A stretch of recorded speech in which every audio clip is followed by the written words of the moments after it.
बॉलीवुड का आपने एक गाना सुना होगा, बने चाहे दुश्मन जमाना हमारा, सलामत रहे दोस्ताना हमारा। इस गाने के बाद से दोस्ती की ऐसी ऐसी मिसालें पेश होने लगी कि लोग दोस्ती की कस्में खाने लगे।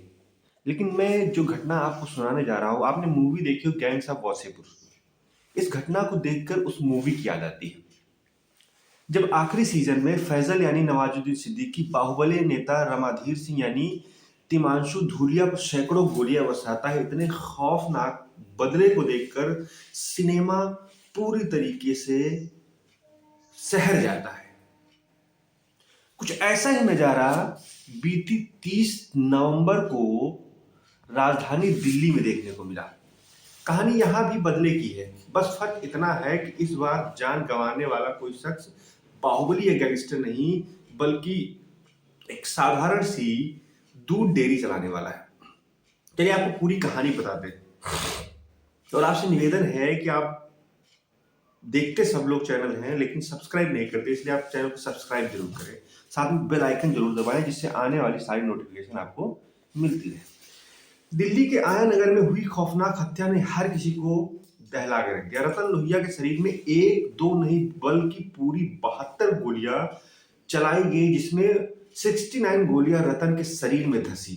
दिल्ली के क्राइम इतिहास में शायद ही आपने आप में यह एक महान रिकॉर्ड बन गया। जब किसी शख्स पर इतनी ज्यादा गोलियां बरसाई जाईं, आखिर रतन लोहिया का कसूर क्या था? सिर्फ एक हत्या के आरोपी शख्स का पिता होना। करीब 1.5 महीने के बाद दिल्ली पुलिस को इस मामले में कामयाबी मिल जाती है।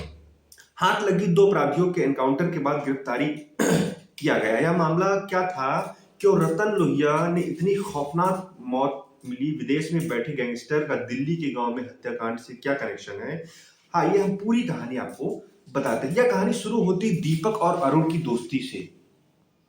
दोनों पड़ोस में ही थे, एक ही समाज के थे, दोनों के सरनेम भी एक थे। दीपक अपने पिता रतन लोहिया के साथ डेयरी के बिजनेस में साथ देता था, साथ ही स्कूल वैन भी चलाया करता था। लेकिन कोविड ने रोजगार छीन लिया। इस बीच दीपक की अरुण से दोस्ती गहरी होती चली गई। दोनों एक साथ बैठते हुक्का उड़ाते थे। अरुण ने दीपक से रियल एस्टेट बिजनेस में पार्टनरशिप करने का ऑफर दिया। रतन के परिवार की माने तो दीपक ने अपने बिजनेस में 25 लाख रुपए लगाए थे। जल्द ही पैसों को लेकर दोनों की दोस्ती दुश्मनी में बदल जाती है। दीपक ने पैसा वापस मांगना शुरू किया तो अरुण टाल मटोल करता रहा। धीरे धीरे मनमुटाव बढ़ने लगा। अप्रैल 2024 में कथित तौर पर अरुण ने कुछ लोगों को भेजकर दीपक और उसकी फैमिली को पिटवा दिया। दीपक ने पुलिस में शिकायत की, लेकिन बाद में मामला गांव की पंचायत में सुलझ गया। अरुण को माफी मांगनी पड़ी, लेकिन मामला यही खत्म नहीं होता है। यह कहानी आगे चलकर खूनी मोड़ ले लेती है। तारीख 15 मई, अरुण अपनी स्कॉर्पियो में साकेत कोर्ट से लौट रहा था। साथ में अरुण के पिता भी थे। छतरपुर मेट्रो रेलवे स्टेशन के पास ऑल्टो में आए 2-3 हमलावरों ने गाड़ी में ट्रैफिक सिग्नल पर रुकवा दिया। जैसे ही अरुण शीशा नीचे किया, उस पर दनादन 10 गोलियां दागी गई। पुलिस ने दीपक के अलावा 2 और लोगों को गिरफ्तार किया।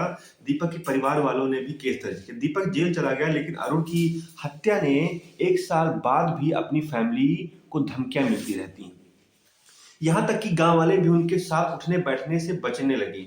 इन सबसे घबराए दीपक के पिता रतन लोहिया ने उनकी बेटी ने बुलेट प्रूफ जैकेट खरीदने की सलाह दी। रतन ने एक रिटायर्ड फौजी से बुलेट प्रूफ जैकेट खरीद लिया। हालांकि वह अक्सर कहा करते थे कि अब उनकी दुश्मनी दीपक से है, हमसे नहीं।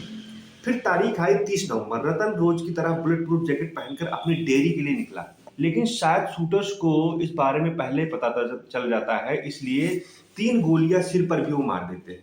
बदले की आग यही ठंडी नहीं होती। रतन के मुर्दा शरीर पर गोलियों की बारिश शुरू हो जाती है। पुलिस के मुताबिक कुल 72 गोलियां चलाई गई, जिसमें 69 रतन के शरीर में लगी। करीब 4 मिनट तक यह खौफनाक मंजर चलता रहा।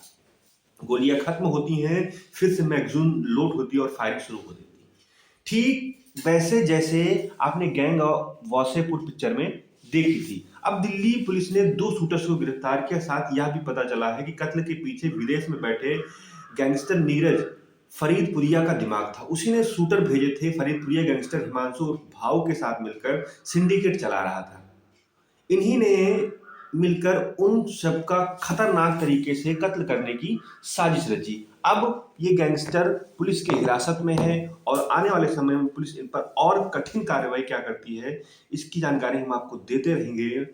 और इस मूवी को इस कहानी को देखकर आपकी क्या राय है, आप कमेंट करके जरूर बताइए। मिलते हैं नेक्स्ट पार्ट में, तब तक के लिए नमस्कार, जय हिंद, जय भारत।